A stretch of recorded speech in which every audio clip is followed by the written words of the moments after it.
Fast food companies and other food processors drive down the cost of food relentlessly and force economies of scale and efficiencies, or what are called efficiencies, on farming. And I'll just give you one example. If you go to McDonald's, anywhere in the world, you will find French fries, or chips, as you call them, and you will find that they're always made from the same potato, the Russet Burbank potato.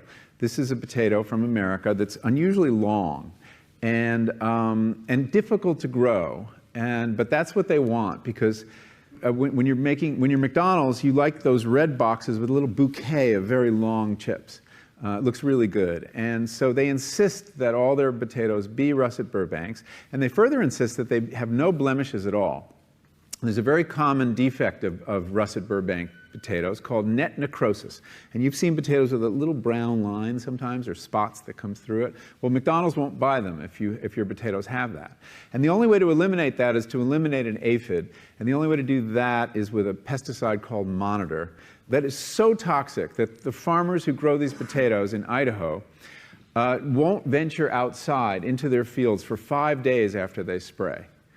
And then when they harvest their potatoes, they have to put them in these atmosphere-controlled sheds the size of a football stadium because they're not edible for 6 weeks.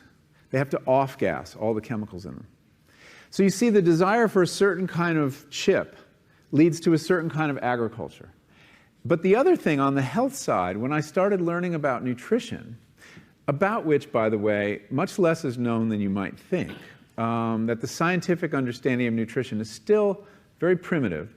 But I learned that what mattered most about one's health was not necessarily the nutrients, good or bad, that you were consuming or staying away from, or even the calorie counts. But what predicted a healthy diet more than anything else is the fact that it was being cooked by a human being and not a corporation. Corporations cook very differently than people do. They use vast amounts of salt, fat, and sugar, much more than you would ever use in your own cooking. And the reason they do that is those are three incredibly attractive and incredibly cheap ingredients. And when they're layered properly, as in a chip or various pastries and forms of junk food, they're incredibly addictive. And in fact, people in the industry, they don't talk about addiction in the food industry, even though they traffic in addiction. They talk about craveability. It's the same thing. And snackability is another term they use. It's a lovely word.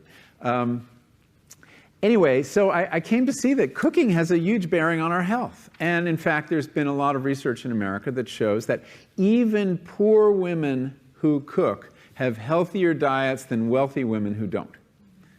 So you see, the usual class bias in the quality of diet is overtaken by this fact.